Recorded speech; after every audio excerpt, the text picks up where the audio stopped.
Welcome back to our third and final step in urine formation, and this step is known as tubular secretion.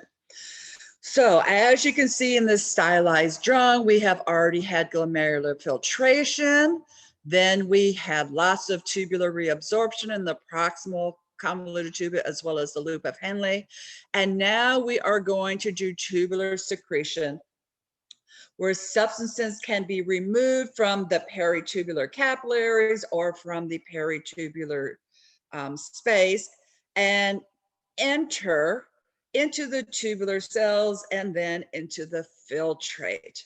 And this is going to happen mostly in the distal convoluted tubule and a little bit in proximal portions of the collecting duct. So by the time we have reached the distal convoluted tubule, only about 20% of that initial filtrate remains. And here in the distal convoluted tubule, we have a chance for substances such as hydrogen ions and potassium ions, so we can work with blood pH as well as creatinine, a waste we need to get rid of, and some of our drugs such as penicillin. It's their chance to leave the blood and enter the filtrate. Now, I need to point out that a lot of these things are going to be linked with ions being reabsorbed back into the bloodstream. So it's kind of an exchange process that goes on. So let me talk about some hormonal effects. So the ion thing I think is pretty easy to understand, but hormonally, let me go through the details of what's going on. The collecting duct is affected directly by two hormones, antidiuretic hormone, also known as vasopressin, as well as aldosterone. So let me talk about them separately because the way they work is totally different from each other. Antidiuretic hormone, without any antidiuretic hormone, water cannot be reabsorbed back into the bloodstream from the distal convoluted tubule or from the collecting duct. And that would give us a large volume of very dilute urine. Now, as you know, from doing labs and from reading that we have high levels of antidiuretic, which peak in the early hours of the morning, so that we wake up with more concentrated urine. So the way this happens is that there are specific receptors for the antidiuretic hormone on those principal cells in the late part of the distal convoluted tubule, as well as on cells in the collecting duct. So let's look at this in greater detail. Antidiuretic hormone is cruising around in your blood, or vasopressin, whichever word you like to call it. It is going to exit the blood, go into the peritubular fluid, and bind to its receptor. And its receptor is on the basal surface of a principal cell in the distal convoluted tubule. When it binds to its receptors, it activates a G protein. So once again, the typical G protein mechanism happens. So as you know, G protein, when it's activated, activates enzymes which transfer ATP into cyclic AMP as a second messenger, and cyclic AMP will then activate protein kinase A. Nothing new there. What protein kinase A does in these principal cells, though, is it creates a protein, which is a group of little microtubules all in a circle that has a central opening. And these proteins are called aquaporins. And the aquaporins form on the apical surface. And if you recall, these principal cells have these little increased surface areas on the apical surface of them. And so now we've got lots of places for these aquaporins to be located.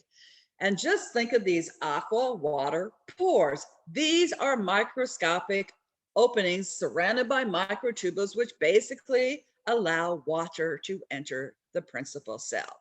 And then from the principal cell, it can exit through a different type of aquaporin, which is on the basal layer, and then water goes into the peritubular fluid, from which it can go by simple diffusion into the peritubular capillaries. So that's how antidiuretic hormone works. So looking closer at the aquaporin effects, the antidiuretic hormone allows us to form these, not just open them, but to form them. And it makes these cells much more permeable to water so that water leaves what will become the urine. So we have increased water reabsorption. Because we've pulled water out of the urine is now more concentrated and the volume is low. And because we pulled water out of the urine and then it's going to go into the peritubular fluid and diffuse back into the bloodstream, now we have increased our blood volume and made our blood volume more dilute. So that's vasopressin or antidiuretic hormone. Now, aldosterone also has an effect, but it's different.